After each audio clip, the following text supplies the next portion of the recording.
Welcome to online classes. Student, आज हम start कर रहे हैं चैप्टर 6 जिसका नाम है लाइंस एंड एंगल्स। आइए देखते हैं पहले इसका कॉन्सेप्ट क्या है। पहले है एडजेसेंट एंगल्स।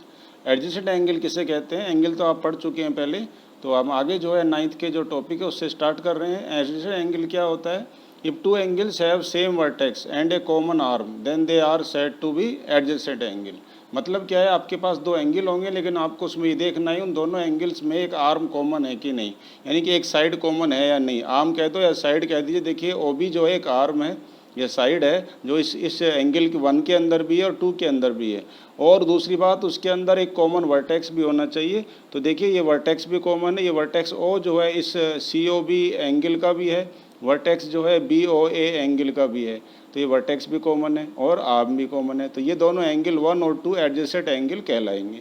लेकिन ये दोनों एडजेसेंट एंगल नहीं है। कौन कौन से? देखिए एंगल 7 और 5 एडजेसेंट एंगल नहीं है। 7 और 5 में आप देखते हैं कि 7 की जो दो आर्म है वो ये हैं, 5 की ये दो आर्म है वो ये हैं।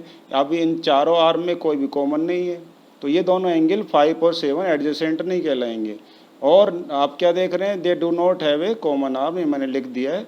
अच्छा, एक बात आप ये भी देख रहे हैं कि 6 और 7 तो एडजेसेंट है, क्योंकि जो है 6 में और 7 में एक कॉमन वर्टेक्स है ओ और एक कॉमन आर्म है, ये आपको दे रखी है ये वाली। तो अगर कोई जो आपके पास ऐसा फिगर है जिसमें आपके पास काफ़ी सारे एंगल बने हुए हैं, तो और उसमें अगर ये रूल ऊपर वाला जो रूल है अगर वो जो है ट्रू हो जाता है तो आप बोल देंगे कि एडजेसेंट एंगल बन रहे हैं, और नहीं होता है तो नहीं। ये देखिए ये भी एडजेसेंट एंगल नहीं है। इसमें आप देख रहे हैं कि जो आर्म है, ये जो आर्म है ये एंगल 4 में है, ये आर्म एंगल 3 में है। तो आर्म तो कॉमन है लेकिन वर्टेक्स कॉमन नहीं है। देखिए एंगल 3 का वर्टेक्स और 4 का वर्टेक्स अलग अलग है, तो ये भी एडजेसेंट एंगल नहीं है। तो दोनों चीज़ कॉमन होनी चाहिए, वर्टेक्स भी और एंगल भी। आगे चलते हैं, देखेंगे नेक्स्ट हमारा जो है लीनियर पेयर एक्जिम। ये क्या होता है? ये जो है स्टूडेंट जो है ध्यान रखें, एक्जिम क्या होता है? एक रूल होता है जो जिसको जो है किसी प्रूफ की आवश्यकता नहीं होती है। और लीनियर पेयर एक्जिम जो एक रूल है, इसको अब देखिए समझते हैं क्या है ये रूल।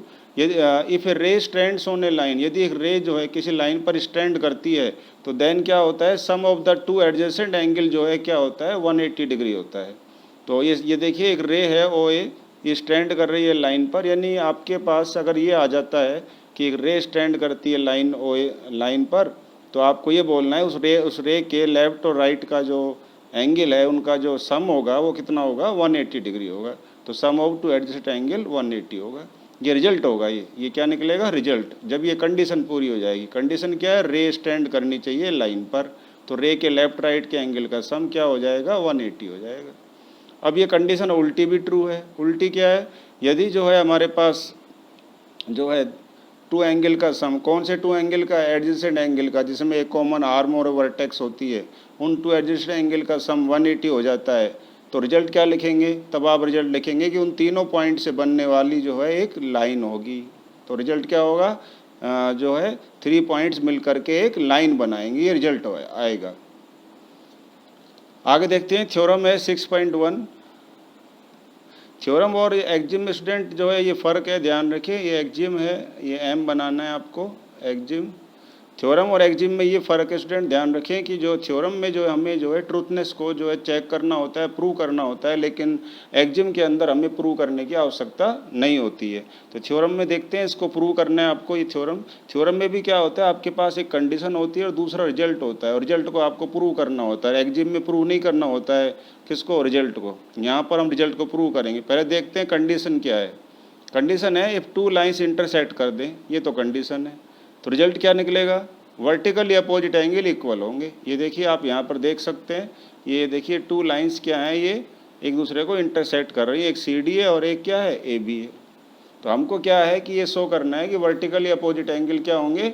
इक्वल होंगे। वर्टिकली अपोजिट एंगल कौन कौन से वर्टिकल अपोजिट एंगल लिए हमने? 1 और 2 और 3 और 4। ये हमें रिजल्ट जो है प्रूव करना है कि ये दोनों इक्वल होंगे। और गिवन है टू लाइंस दे रखी है, प्रूव ये करना है कि 1 और 2 इक्वल है और 3 और 4 इक्वल है। अब देखिए हम इसका जो है प्रूफ दे रहे हैं, सबूत दे रहे हैं कि हम इसको कैसे प्रूव कर रहे हैं। देखिए हम जब भी कोई रूल प्रूव करते हैं तो पहले जो रूल पढ़ चुके होते हैं उनकी हम हेल्प ले सकते हैं, नियम होता है। तो हमने लिखा है कि सी डी एक लाइन है और ओ ए एक रे है। तो देखिए सी डी एक लाइन है, इस पर एक ओ ए जो ये ओ ए रे है, ओ ए एक रे है जो कि स्टैंड कर रही है सी डी लाइन पर।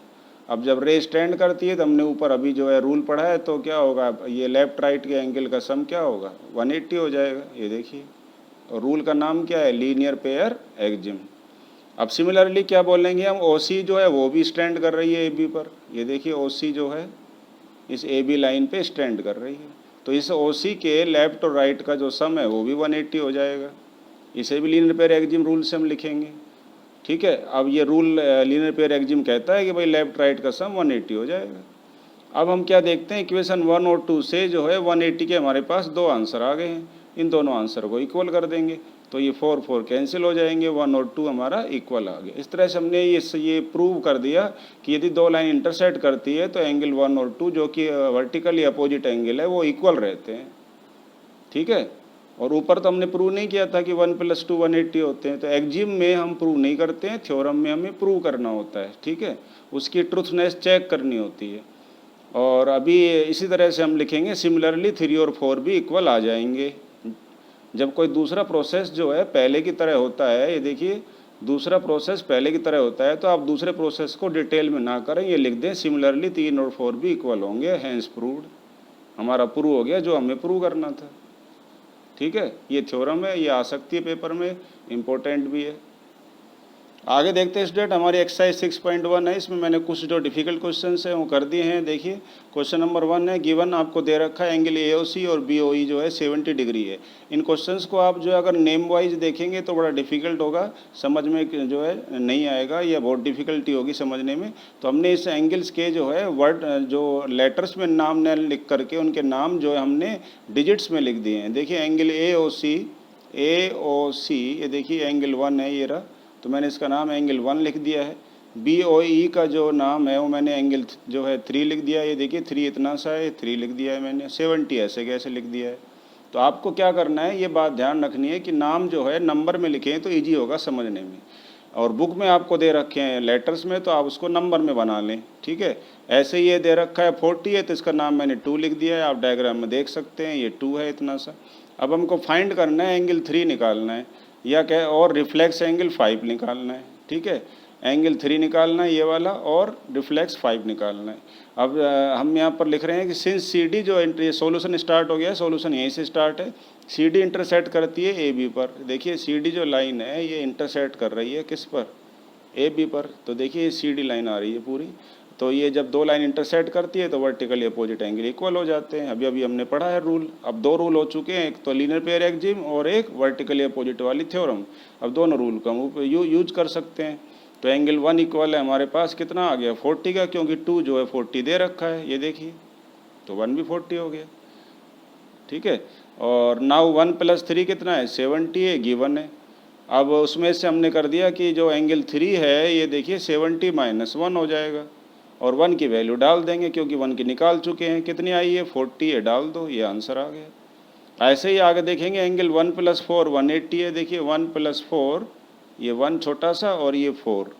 ठीक है, क्योंकि ये रे है OC स्टैंड कर रही है, देखो रे OC स्टैंड कर रही है AB पर, तो OC जब स्टैंड कर रही है तो एंगल 1 और ये पूरा जो मैंने 4 लिया है इनका सम 180 हो जाएगा। जो भी आप एंगल लेते हो उसको आप दिखा दें कि कहाँ से कहाँ तक लिया है। OC रे स्टैंड करती है, तो लीनियर पेयर एक्जिम से हम यहाँ लिखेंगे। देखो हमने लीनियर पेयर एक्जिम लगा दी है, और एंगल 4 जो है हमारा हो जाएगा 180 - 1, और 1 की वैल्यू हमको पता है, निकाल चुके हैं ऊपर, 40 हमने डाल दी, 140 आ गया। अब एंगल जो 4 है वो 5 + 3 के इक्वल है। अब सर 4 को आपने 5 + 3 क्यों लिख दिया है, क्योंकि हमें जो है 3 और 5 फाइंड करना है, इसलिए लिख दिया, नहीं तो हमारा आंसर तो आ चुका है 4 का। तो हमने लिख दिया 4 = 5 + 3। क्या 4 5 + 3 के इक्वल है, देखेंगे हम, ये बात है। देखिए 4 जो है ये पूरा लिया है मैंने, ये 3 + 5 है, तो एंगल 5 हमारा क्या आ जाएगा, 140 - 3, और 3 की वैल्यू जो है हम निकाल चुके हैं, वो कितनी आई है हमारी, 30 आई है, वो हमने डाल दी है, 110 आ गया है, 3 की वैल्यू 30 डाल दी है। अब रिफ्लेक्स एंगल 5 निकालना है। तो जब भी आपको किसी एंगल का रिफ्लेक्स निकालना हो तो आपको क्या करना है, कंप्लीट एंगल जो 360 होता है, कंप्लीट एंगल जो क्या होता है, ये देखिए जो कंप्लीट एंगल 360 होता है उसमें से आपको क्या करना है कि वो एंगल को माइनस करना है। तो एंगल 5 हमारा कितना आ चुका है, 110, उसको माइनस कर देंगे, ये 250 आंसर आ गया। जैसे मुझे मान लो एंगल 1 का रिफ्लेक्स निकालना है, देखिए डायग्राम में ये एंगल मान लो मुझे 1 का रिफ्लेक्स निकालना है, तो ये जो एंगल 1 है इसकी जो वैल्यू मान लो यहाँ 20 है, इस 1 छोटे से की वैल्यू 20 है, तो 20 को माइनस कर देंगे हम 360 में से, तो हमारा आंसर आ जाएगा 340। तो रिफ्लेक्स 1 कहलाएगा वो 340। जैसे मुझे अब रिफ्लेक्स 5 निकालना है, तो 5 का जो आंसर आया था कितना आया था वो, ये देखिए 110 आया था। तो मैंने क्या किया, 360 में से जो आंसर आया उसको माइनस कर दिया, तो ये तो एंगल 5 कहलाएगा, ये तो एंगल 5 की वैल्यू है, ये एंगल 5 की वैल्यू है, और ये जो है रिफ्लेक्स एंगल 5 की वैल्यू है, ये वाली, ये एंगल 5 की वैल्यू है और ये रिफ्लेक्स एंगल 5 की वैल्यू। जब भी रिफ्लेक्स एंगल निकालें तो दोबारा सुन लीजिए, तो टोटल 360 में से आपको जो गिवन एंगल है वो माइनस करना है। अब आगे चलते हैं, वो है हमारा क्वेश्चन नंबर 2 है। ये देखिए क्वेश्चन नंबर जो 2 है उसमें आपको दे रखा है गिवन क्या क्या है कि लाइन एक्स वाई है एक, तो ये देखिए, और दूसरी जो है एम एन लाइन है, ये भी इंटरसेक्ट करती है दोबारा से, और ये एंगल 90 दे रखा है। ए और बी का रेशो है एंगल का, वो आपको दे रखा है 2:3 है, ठीक है। और आपको एंगल सी जो है फाइंड करना है। ये एंगल आपका जो है ए है, ये देखिए ये वाला, ये बी है। अब एक्स वाई जो एक लाइन है, एक्स वाई एक लाइन है, और इस पर रे जो है स्टैंड कर रही है ओपी, ये देखिए। तो हम इसके लेफ्ट और राइट का सम कितना लिखेंगे, 180 लिखेंगे। तो देखो लिख दिया है मैंने, पी ओ एक्स और पी ओ वाई 180 हो गया। आप कह रहे थे सर अभी तो आप कह रहे थे कि नंबर से करना है, तो आप नंबर से भी कर सकते हैं। ये तो मैंने इसलिए लिख दिया क्योंकि इसके नंबर दे रखे हैं, नंबर से मतलब इसके सिंबल दे रखे हैं ए और बी। नहीं तो मैं इसको एंगल 1 मान लेता, इसको मैं 2 मान लेता, नहीं दे रखा होता, तो उसने दे दिए ए और बी तो मैंने लिख दिया, इसलिए मैंने यहाँ पर नंबर नहीं लिए। तो ये 90 दे रखा है, 180 आ गया, तो ए प्लस बी कितना हो गया 90, ठीक है। और ये एंगल 1। अब हमारे पास क्या है, नाउ लेट एंगल ए जो है 2x है, क्योंकि ए और बी का हमें रेशो दे रखा है, ओरिजिनल नहीं दे रखा है, तो हमने ये 2x मान लिया। तो देखिए a इक्वल टू 2x है और b इक्वल टू 3x है, तो ये हो गया 2x प्लस 3x। जब भी रेशो दे रखा हो तो उसके साथ कॉमन नंबर छुपा रखा होता है, तो उसमें हम x लगाते हैं, ठीक है। कुछ भी लगा सकते हैं, x लगाओ चाहे है ना p लगाओ या y लगाओ, कुछ भी लगाओ, मैंने x लगा दिया तो ओरिजिनल आ जाता है ये। तो angle a equal to 2x, b equal to 3x, तो इन दोनों को ऐड करेंगे 90 आ जाएगा। x इक्वल टू कितना आ गया आपका 18, तो जो कॉमन मल्टीप्लाई इसमें था वो 18 आ गया है। अब इसको 18 से मल्टीप्लाई कर दो तो एंगल a जो ओरिजिनल है हमारा जो 2x है वो आ जाएगा। तो देखिए 36 हो गया, 54 हो गया, आंसर आ गया है। नाउ रे ओ एक्स स्टैंड करती है लाइन किस पर, एम पर। अब देखिए रे ओ एक्स है, ये स्टैंड करती है एम एन पर, तो इसके भी लेफ्ट राइट का सम 180 होगा। तो सी इक्वल टू क्या हो गया 180 माइनस बी कर देंगे, ये देखिए सी इक्वल टू 180 माइनस बी कर देंगे, ठीक है। और 180 माइनस बी और बी की वैल्यू निकाल चुके हैं, तो ये 126 आंसर आ गया। और इसको स्टूडेंट वापस जो है आप ए स्मॉल कर लीजिए, वो बड़े कैपिटल ए लिखे हुए थे इसलिए मैंने इसको चेंज किया है, तो यहाँ स्मॉल ही आएंगे, ये स्मॉल ए और स्मॉल बी करना है, ठीक है। तो ये क्वेश्चन 2 आपका कंप्लीट हो गया। आगे देखिए x plus y equal to y, डब्ल्यू प्लस जेड दे रखा है आपको, ये जो है ना आपको, और दूसरा दे रखा है ए ओ बी एक स्ट्रेट लाइन है। देखिए ए ओ बी एक स्ट्रेट लाइन है, दे रखा है आपको जो है ना, ये प्रूव करना है ए ओ बी एक स्ट्रेट लाइन है, सॉरी ए ओ बी एक स्ट्रेट लाइन प्रूव करना है। और x प्लस वाई का सम, ऊपर के ये दो एंगल है उनका सम, और ये डब्ल्यू प्लस जेड का सम, जो नीचे डब्ल्यू प्लस जेड है उनका सम जो है वो आपको इक्वल दे रखा है, ठीक है। तो ये क्वेश्चन जो है बहुत ईजी है। आप देखिए एंगल एक्स वाई जेड डब्ल्यू जो है क्या करते हैं, कंप्लीट एंगल बनाते हैं। देखिए एंगल एक्स वाई है ना, और ये जेड और ये डब्ल्यू सारा मिल करके एक कंप्लीट एंगल बनाते हैं। कंप्लीट एंगल मतलब यदि आपके पास जो है 2 और मोर देन 2 एंगल मिल करके जो है एक सर्किल बना ले तो कंप्लीट एंगल कहलाता है। तो एक कंप्लीट एंगल बना रहे हैं। अब angle x plus y plus z equal to 360 degree लिखेंगे, ठीक है, हमने लिख दिया है क्योंकि कंप्लीट एंगल का सम 360 डिग्री होता है। और x प्लस वाई, ये रूल आप ध्यान रखें, नया रूल आ गया आपके लिए कि किसी पॉइंट पे बनने वाले सारे एंगल का सम कितना होता है 360 डिग्री होता है। Complete angle at point O पर, किसी पॉइंट ओ पर बनने वाले सारे एंगल का सम कितना होता है 360 होता है। जैसे कोई पॉइंट है ये ठीक है, इस पे आपसे कहे कि जो है सारे एंगल का जो सम है वो कितना होगा, तो आप बोलेंगे 360 टोटल, ठीक है। ये 360 का एंगल होता है जिसे हम कंप्लीट एंगल कहते हैं, लोअर क्लास में पढ़ चुके हो आप। तो इसलिए हमने लिख दिया 360। अब इनकी वैल्यू डाल दिया, x y as it is कर दिया, और जेड और डब्ल्यू को हमने हटा करके एक्स प्लस वाई लिख दिया, क्योंकि ये दे रखा है। इससे क्या हुआ कि ये फ़ायदा हुआ, ये पूरी इक्वेशन जो है एक ही टाइप के वेरिएबल में चेंज हो गई। तो ये 2x 2y बन गया, 2 हमने कॉमन ले लिया, 2 से इसको नीचे ले जाके डिवाइड कर दिया तो 180 आ गया। तो x प्लस वाई की जो वैल्यू आई हमारे पास 180 आ गई। अब जब x plus y adjacent angle का सम 180 आ गया, तो मैंने अभी आपको बताया थोड़ी देर पहले, तो जो है उस एडजेसेंट एंगल के जो तीनों पॉइंट होते हैं ए ओ बी, वो आंसर क्या लिखोगे आप, इज ए स्ट्रेट लाइन, या लिखेंगे स्ट्रेट एंगल। उन तीनों पॉइंट से बनने वाला फिर जो है एंगल क्या कहलाएगा, स्ट्रेट एंगल कहलाएगा। और जब कोई एंगल स्ट्रेट और एंगल होता है तो उन तीनों पॉइंट से बनने वाली क्या होती है, एक लाइन बनती है। चाहे तो आप डायरेक्ट इससे ये लिख दीजिए, क्योंकि सम ऑफ एडजेसेंट एंगल 180 आ गया है, तो आंसर क्या लिखोगे, रिजल्ट क्या लिखोगे, A O B is a line by converse of linear pair axiom, जो हमने पढ़ी है। वो क्या कहती है लीनियर पेयर एक्जिम, यदि जो एडजेसेंट एंगल का सम 180 आ जाए तो रिजल्ट क्या लिख दो, कि जो है 3 पॉइंट जो है जो एडजेसेंट एंगल को बना रही है, वो 3 पॉइंट जो है क्या बनाएंगे, एक लाइन बनाएंगे। ये रिजल्ट आपको लिखना है, तो हमने लिख दिया ये।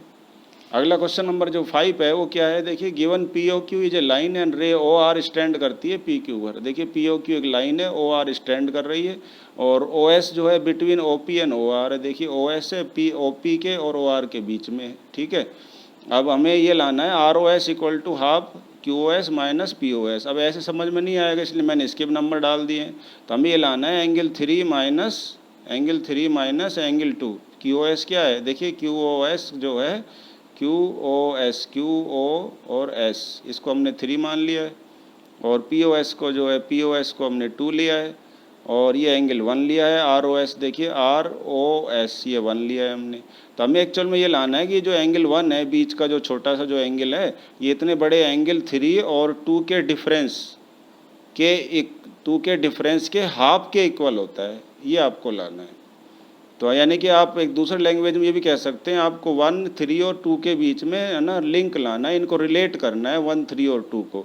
यानी कि आपको 4 नज़र नहीं आना चाहिए, ये देखिए 4 नज़र नहीं आना चाहिए। 4 यूज़ तो कर सकते हैं, लेकिन उसको फिर हटाना अगर यूज़ कर लिया तो देखिए रे ओ एस स्टैंड करती है पी के ऊपर। आप कहीं से भी शुरू कर सकते हैं, मैंने यहाँ शुरू कर दिया कि ओ एस स्टैंड करती है, तो इसके लेफ्ट राइट का सम 180 होगा, ये रूल पढ़ चुके हैं।